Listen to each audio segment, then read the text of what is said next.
La Galería de Historia, conocida como el Museo del Caracol, está ubicado en la rampa de acceso al Castillo de Chapultepec. Este museo fue diseñado por el arquitecto Pedro Ramírez Vázquez y se inauguró en 1960. Al momento de su creación, sus instalaciones representaron una innovación museográfica.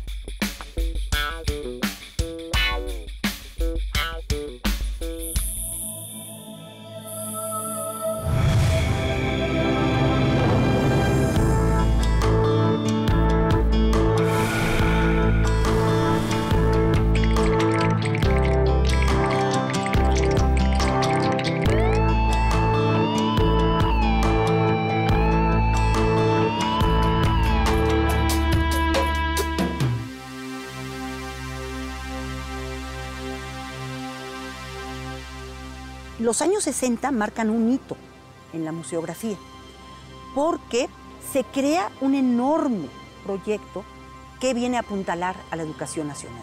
Aquí se junta un arquitecto, un gran ministro de Estado, ¿sí?, un gran historiador, el maestro Arnaiz Ifré, también museógrafos como el maestro Iker Larrauri, que dan vida a través de un concepto de museos sin piezas. Aquí no hay colecciones. El museo nace con una vocación didáctica y así ha crecido y así está en la actualidad.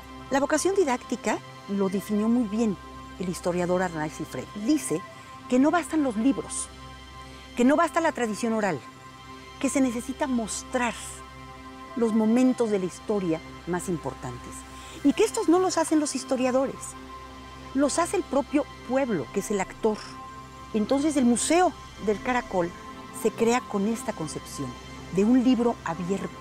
Es un proyecto inmenso de educación nacional. Y el guión museográfico responde precisamente a esta concepción de arquitectura. Y se logra en tres grandes elementos. El primero de ellos es su integración al entorno natural.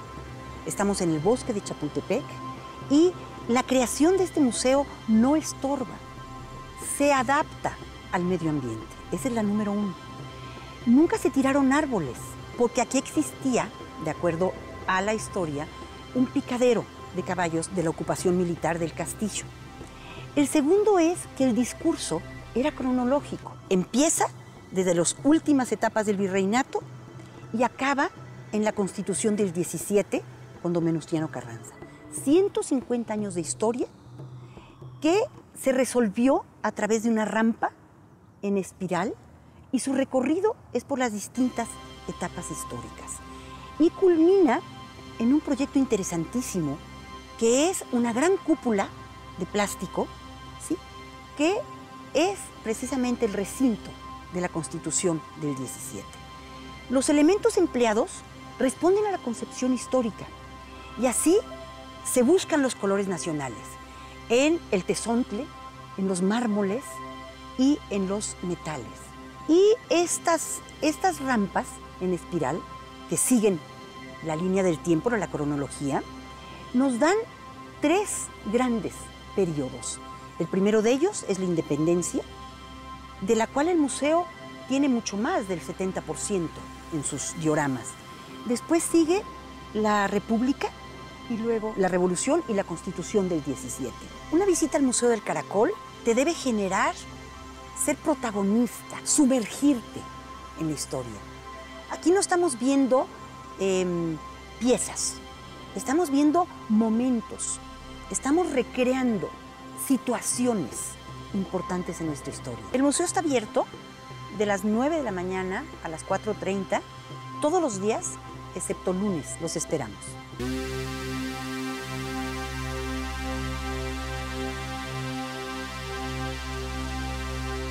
Cristina, ¿cómo ves que venimos a platicar dos historiadoras? También me parece maravilloso que el público pueda tener una idea general de cómo se inició la lucha por nuestra independencia. Yo creo que es muy importante que la gente se dé cuenta que la historia es vida y que entonces es como un río caudaloso que va a veces subterráneo y de pronto aparece, pero es decir, es todo un proceso. Las cosas no suceden porque sí, sino que vienen de muchas causas. Claro, y en ese sentido tenemos que llamar la atención del contexto histórico más amplio en la que se inserta esta lucha por la independencia de nuestro país. Y efectivamente tenemos que remitirnos al siglo XVIII, porque el siglo XVIII es un siglo de grandes cambios en el desarrollo de la humanidad, cuando menos de la humanidad que vive en el mundo occidental. El nuevo pensamiento que se genera, la ilustración, el gran desarrollo de la producción editorial que transmite ese nuevo pensamiento, los avances científicos tan importantes que se dieron a cabo en ese momento, pues lleva a la humanidad a estar más preocupada por su vida terrenal que por la espiritual, o cuando menos ya parece una preocupación por vivir mucho mejor. Imagínate para el momento que se den cuenta de que, como acabas de decir, dependíamos de otras naciones, no estábamos solos en este planeta, la Nueva España tampoco. Los sucesos que estaban ocurriendo en Madrid, en las Filipinas, en Caracas, en Buenos Aires, en donde fuera, estaban presentes en la Nueva España.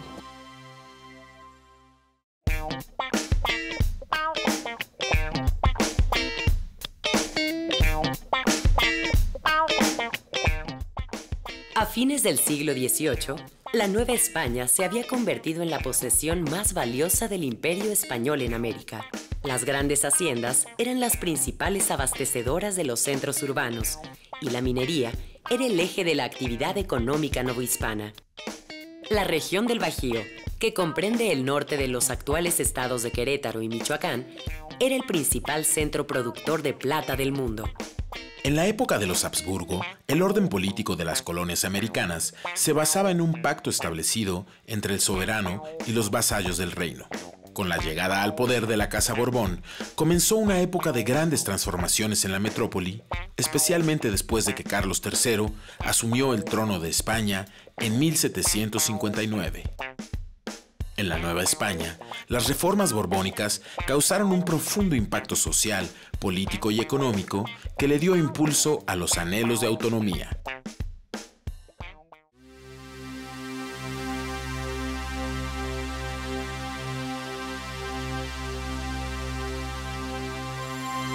En la segunda mitad del siglo XVIII tiene lugar la primera revolución industrial en Inglaterra. ¿Qué es lo que sucede? Sucede que con estos descubrimientos científicos se puede producir para una gran cantidad de personas.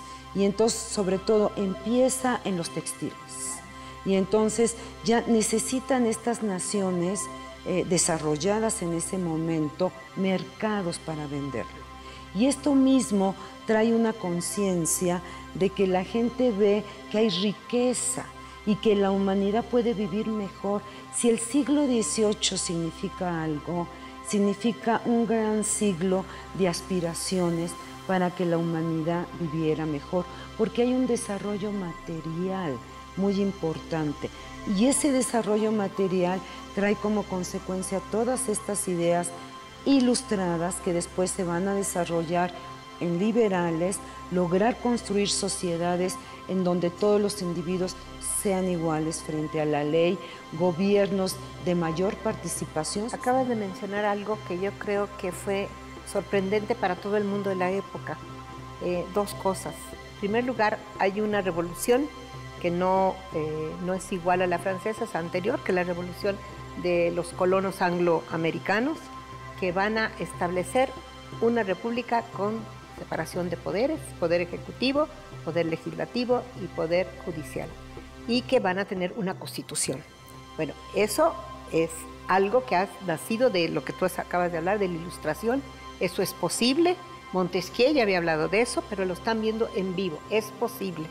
Y diríamos que sí hubo derramamiento de sangre, pero poco en comparación. Y curiosamente, en 1783, la Gran Bretaña va a aceptar la independencia de los Estados Unidos y curiosamente va a comerciar con ellos. Si esto lo comparamos con lo que pasa en el Imperio Español, del cual la Nueva España es parte de ese Imperio Español, sucede todo lo contrario. Porque ahí es otra configuración, fíjate. No solamente porque es otra configuración, sino porque es un imperio que tiene otras características. Es decir, mientras que Inglaterra le apuesta al desarrollo económico, claro, al desarrollo industrial, al desarrollo comercial, los españoles se equivocaron totalmente, no tuvieron una política adecuada.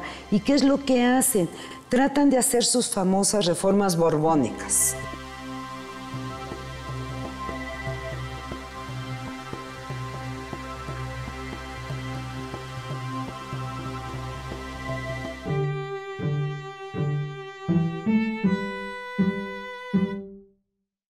La luna sin ombligo es una novela histórica con elementos de relato policíaco que nos cuenta la historia secreta de los orígenes de México. En el Museo Nacional de Antropología aparece el cadáver del antropólogo Ricardo Indalecio Prieto, quien con su propia sangre escribió una sola palabra: Delacroix. El evento sirve de punto de partida para que un tal Eugenio X Delacroix investigue hasta descifrar un misterio que le devolverá el ombligo a la luna. La luna sin ombligo, historia secreta de los orígenes de México, de Carlos Pascual, fue publicada por la editorial Grijalvo. Según las leyes de Indias, establecidas para regular la vida social, económica y política de las colonias americanas, la sociedad novohispana estaba integrada por tres clases principales: españoles peninsulares, criollos, que eran los hijos de españoles nacidos en América, e indios mexicanos. A las personas que eran producto de mezclas de distintas razas, a los que se sumaron negros y asiáticos, se les llamó castas. Los españoles peninsulares eran los únicos con privilegios para acceder a puestos de gobierno, eclesiásticos y de negocios. En menor medida le seguían los criollos, y para el resto estaban vedados.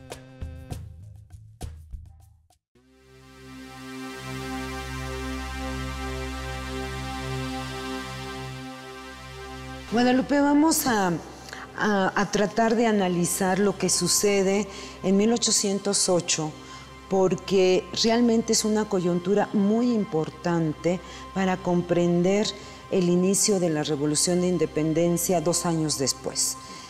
Tú recuerdas que los elementos centrales de esto, y que es bueno que el público que nos está escuchando los tenga presente, es que las fuerzas francesas, que en ese momento estaban encabezadas por el imperio de Napoleón Bonaparte, se encuentran en España porque habían hecho un convenio con el rey Carlos IV para pasar a Portugal, porque querían justamente invadir Portugal y repartirse ese territorio entre el imperio, entre los reyes españoles y el imperio de Napoleón. Sí.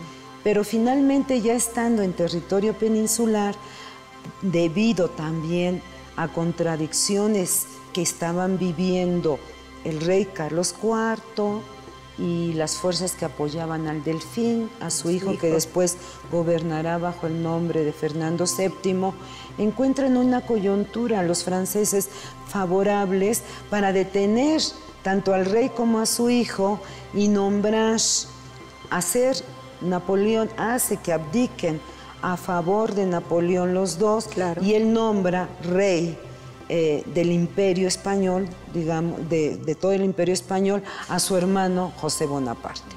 ¿Cómo ves esta repercusión, esto que está sucediendo en la península ibérica, en España en concreto? ¿Cómo ves su repercusión en la Nueva España? Fíjate, Cristi, que yo creo que 1808 es, como dice Carlos Bustamante, el botafuego de la Revolución. Es decir, lo que va a prender la mecha, que va a aparecer después ya claramente en 1810. Yo creo que 1808 es una coyuntura muy importante para aquella unidad que se llamaba monarquía española. De pronto, algo inédito que nunca había pasado, se han quedado sin monarca, no hay rey. Algo que nunca había sucedido es que el padre Carlos IV abdicara a nombre de su hijo Fernando VII y luego ambos abdicaran a un tercero extraño, que es el emperador de los franceses, Napoleón I. Por supuesto, no puede venir a reinar Napoleón y va a nombrar a su hermano mayor, que es rey de Nápoles. Bueno, lo ha puesto Napoleón ahí como rey de España y va a gobernar de 1808 a 1813. Es decir, no poco, 5 años va a ser rey de toda la monarquía española. Pero es un extraño. Yo creo que eso va a ser verdaderamente algo único que va ahora sí a presentarle a la Nueva España una posibilidad de auténtica independencia.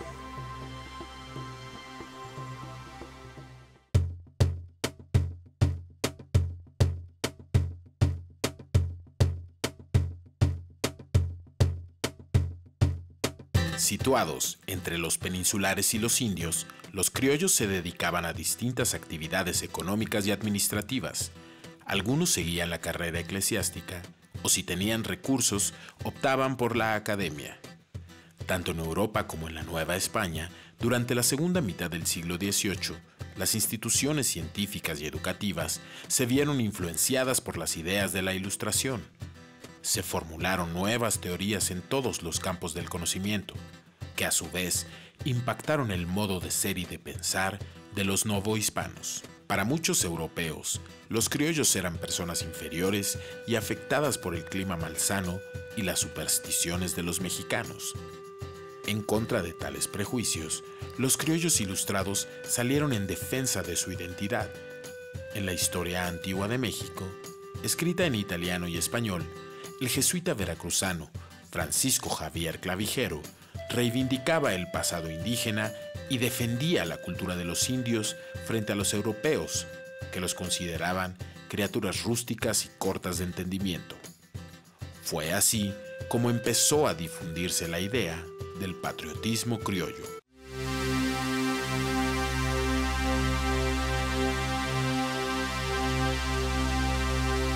Fíjate, Guadalupe, que a partir de 1808, que como ya mencionamos es una coyuntura importante para el inicio de la independencia mexicana, al mismo tiempo que se presenta este proceso de cambio importantísimo para nuestro país, pues también se presenta un proceso de cambio para el propio Imperio Español. A veces se nos olvida que este periodo que va de 1808 a 1814, en la historia española se conoce como la Guerra de Independencia. Exacto. Es su guerra de independencia frente a los franceses, que coincide con nuestra Guerra de Independencia y finalmente establecer la monarquía constitucional en todo el Imperio Español. Sin embargo, el territorio de la Nueva España se fue por otro proceso revolucionario. Los insurgentes nunca estuvieron de acuerdo con esta opción de las Cortes de Cádiz y este proceso me parece que amparado en ideas similares, en ideas liberales, eran proyectos políticos distintos, porque la Nueva España quería ser un país diferente. Se inició, desde mi punto de vista, cuando el golpe de Estado Guadalupe de 1808 en contra del virrey Iturrigaray, y a partir de ahí una serie de conspiraciones que son previas a la de septiembre de 1810. Yo estoy de acuerdo contigo, nada más que fíjate lo que sucede en 8. El Ayuntamiento de México, sobre todo en 2 personas, en Francisco de Azcárate y en su síndico, que era Francisco Primo de Verdad, que por cierto era de Aguascalientes, porque hay que pensar que la provincia, de alguna manera, aunque están aquí en la Ciudad de México, algunos proceden de la provincia, que es importante, no es nomás la Ciudad de México. Ellos van a defender la soberanía del pueblo.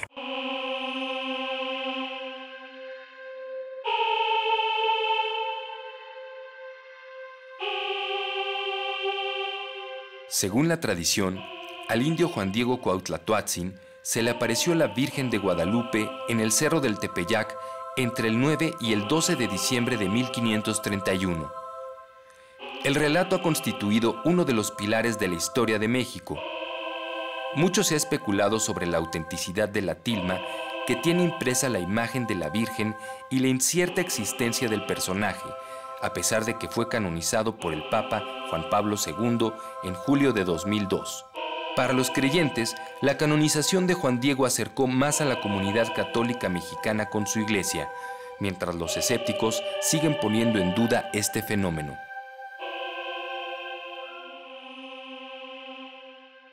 La aparición de la Virgen de Guadalupe, ocurrida en diciembre de 1531, fue interpretada por el clero criollo como una prueba de la predilección de Dios por los indios y la Nueva España. La devoción a la Virgen del Tepeyac se convirtió en la creencia más arraigada y extendida entre la población novohispana. Inspiró pinturas y grabados, y a ella, que se convirtió en la patrona de México, se consagraron iglesias, capillas, altares, retablos y colegios. La veneración se fortaleció en 1746, cuando la guadalupana fue nombrada patrona de la Nueva España, y más cuando fue reconocida por la Iglesia de Roma en 1754.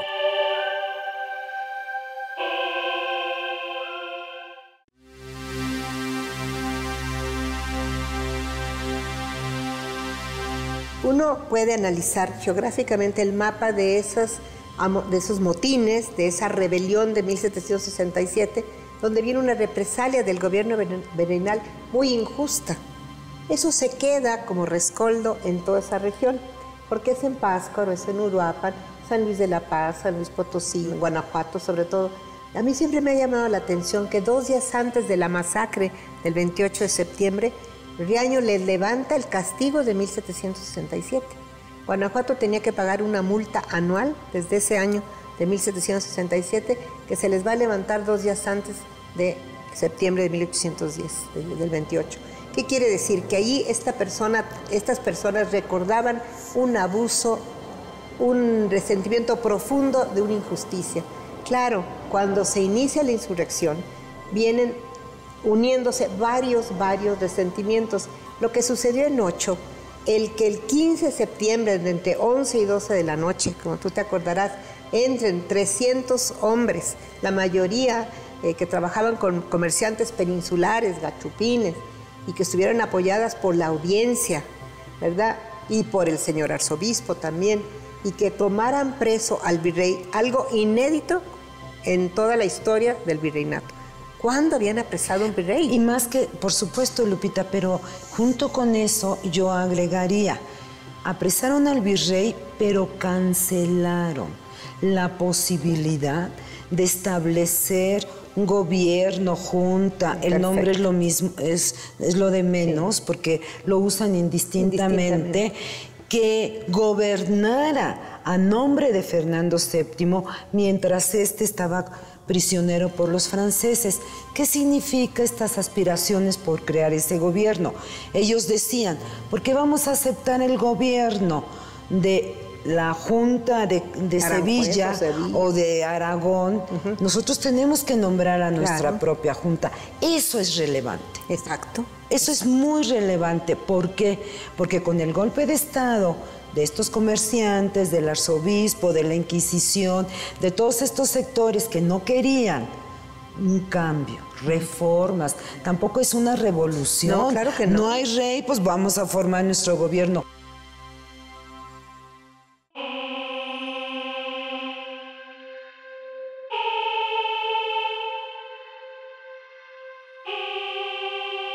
En la época virreinal, la Virgen de Guadalupe fue una intercesora entre indios y mestizos, y para los criollos el emblema de sus aspiraciones independentistas. Su imagen se difundió en innumerables capillas, retablos y relieves escultóricos. El culto se ha mantenido a través del tiempo, y el poder de convocatoria que tiene no ha cambiado. Cada 12 de diciembre, millones de peregrinos llegan a rendirle culto hasta la basílica. Su imagen es parte fundamental de la identidad nacional, aunque ahora se ha transformado a través de los cientos de objetos que la representan.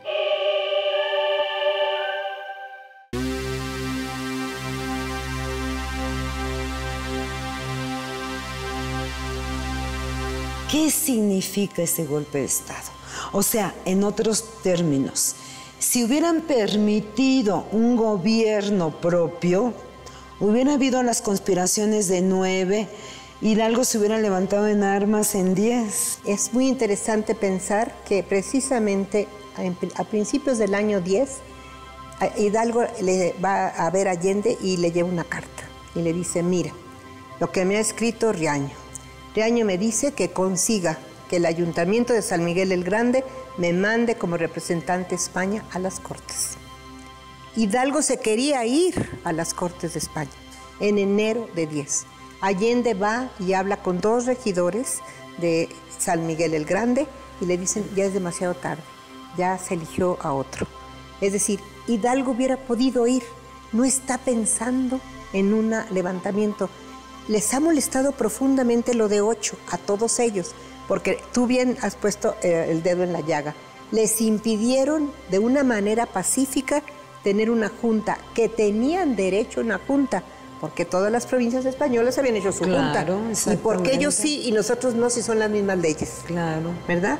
Entonces, cuidado, porque allá es algo heroico y aquí nos dicen que no tenemos derecho. Y empiezan a oír cosas ya ofensivas. Si hay una mula en España, que gobierne la mula, pero ustedes no gobiernan.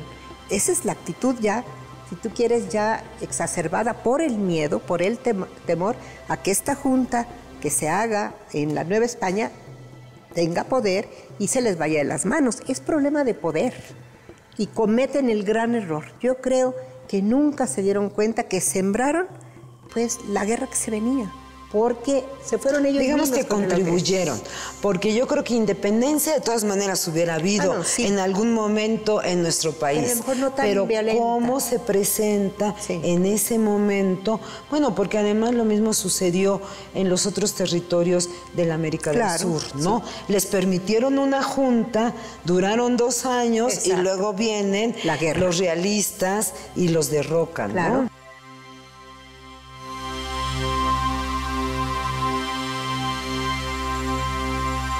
Una de nuestras primeras banderas que tuvimos durante ya, digamos, como país independiente es el estandarte que enarboló don Miguel Hidalgo durante el movimiento de independencia que inició el 16 de septiembre de 1810. Esta bandera es uno de las piezas principales de este museo. Don José María Morelos y Pavón, a la muerte de Hidalgo, va a retomar también el movimiento y bueno, ahí van a surgir otras banderas.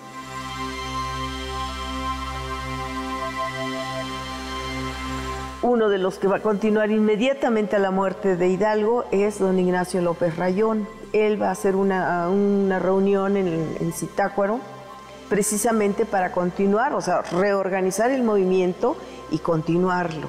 Al enterarse el ejército realista encabezado por Félix María Calleja, entonces él intenta, desde luego, impedir esta reunión y por ese motivo le pide al doctor José María Cos que organice un ejército que impida el avance de Calleja. Lo va a intentar y tenemos noticias de que este ejército o batallón de la muerte estaba compuesto por gente muy aguerrida, pero no lo va a lograr.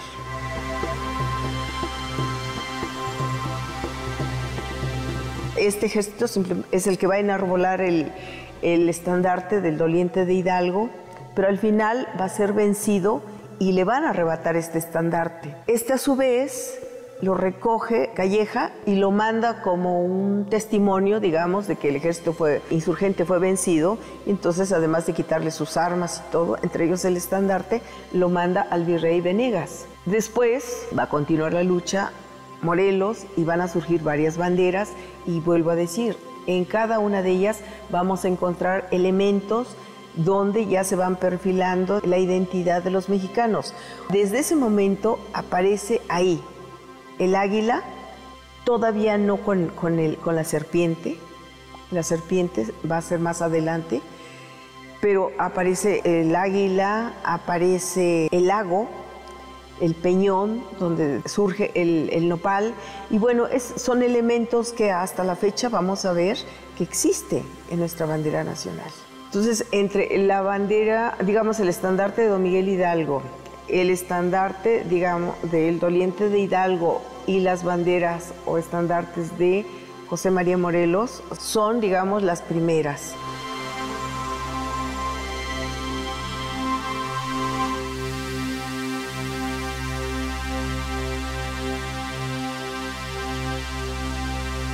¿Por qué la insurrección y por qué en septiembre de 1810?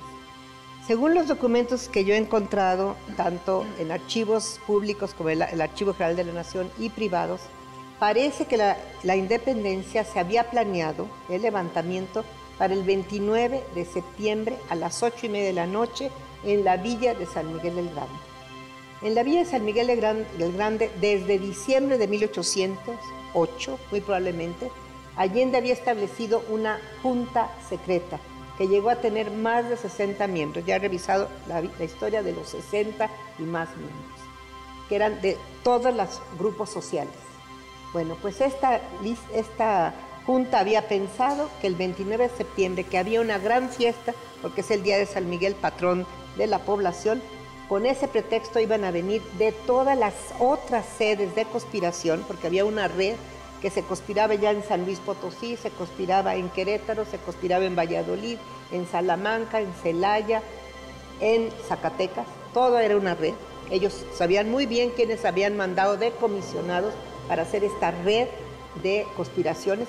Entre 8 y 10 habían estado sucediéndose esta organización de juntas.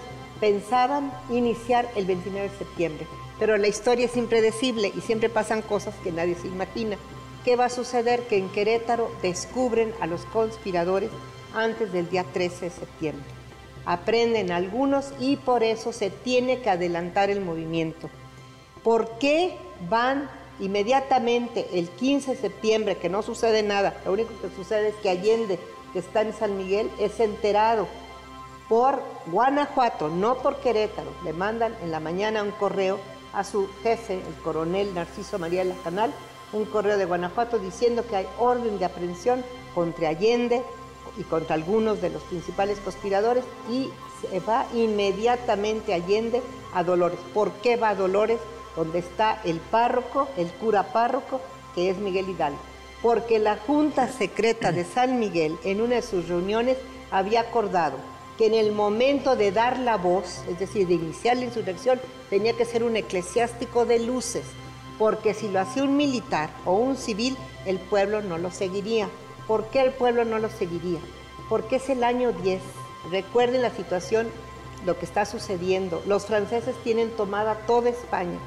Hay el peligro de que los franceses sean los que promueven esa insurrección, para evitar dudas que sea un sacerdote, un eclesiástico, que no haya dudas de que es un pro-francés. Y por eso se va Allende volado a ver Hidalgo, a decirle: señor, ya llegó el momento, usted tiene que dar la voz.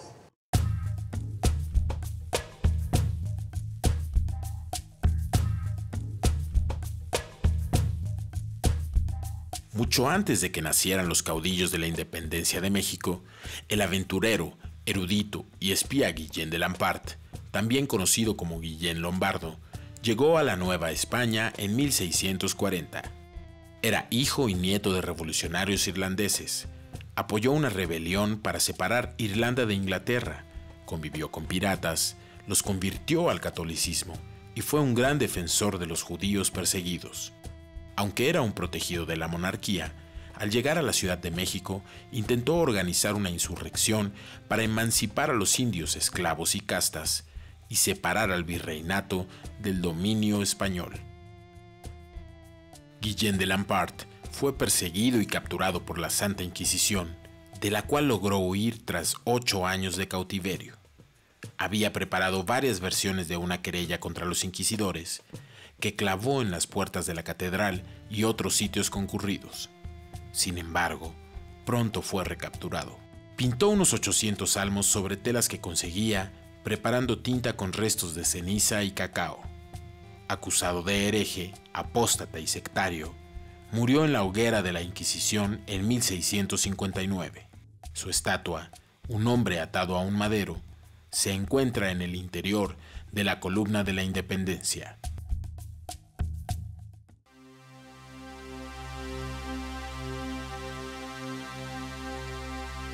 Sabemos por documentos que ya estaba todo planeado para que varios ya estuvieran ahí desde el día 28, porque acuérdense que iba a ser el 29, nomás que se adelantó y el domingo 16 se reúnen 600 de los que ya estaban apalabrados, como decían ellos, y van a iniciar su salida como a las 11 de la mañana de Dolores, llevando unos 31 rehenes, gachupines, todos españoles, no tocan a ningún criollo. Y quiero hacer claro la palabra criollo de la época, no la que hemos usado según el Porfiriato. Criollo ellos no lo ven en forma racial. Cuando ellos dicen criollo, dicen criado, nutrido, nacido en tierra americana. ¿Cómo se define Morelos? Como criollo. ¿Cómo se definen prácticamente todos ellos? Como criollo. No están hablando de hijos de españoles peninsulares. Esos son añadidos a posteriori. Vean ustedes los libros parroquiales y verán que es el que nace en tierra americana. La Virgen de Guadalupe la llaman la Virgen criolla. ¿Por qué? Porque no la trajeron de España. Entendamos ese contenido de criollo de la época. Hay que llamar la atención sobre el valor y las convicciones de estos individuos al decidirse a llamar al pueblo a luchar contra la insurrección. A mí eso no me parece una cosa menor, me parece lo fundamental, porque todos ellos podían, como otros lo hicieron, decir, bueno, yo no fui, ahí nos vemos. Sí, claro. Porque ellos arriesgaron su vida, como realmente pasó. Seguro. Y yo creo que desde un principio lo que ellos querían era la independencia. Nadie se va a una lucha de esta naturaleza por un gobierno. No, era la ruptura con España, desde mi punto de vista. Y entonces creo que lo que también podríamos subrayar, Guadalupe, es, independientemente de que el cura tuviera un gran poder de convocatoria, la mayoría de los curas fueron realistas. Hidalgo, y Allende, todos ellos, en unos días reunieron a 70,000 gentes. Más, 80,000. Bueno, 80,000 gentes, dicho por Lucas Alamán, Claro. que no era un simpatizante de ellos. No. Entonces, eso es impresionante, claro, porque nos llama la atención sobre las condiciones que vivían esos individuos, que son la base del ejército insurgente, y que yo creo que frente a la convocatoria, pues ellos respondieron a esa convocatoria, se fueron, dejaron a sus familias, y muchos de ellos fueron muertos, por supuesto. No solamente murieron los dirigentes, sino una gran cantidad de insurgentes que tomaron junto con sus dirigentes esta decisión.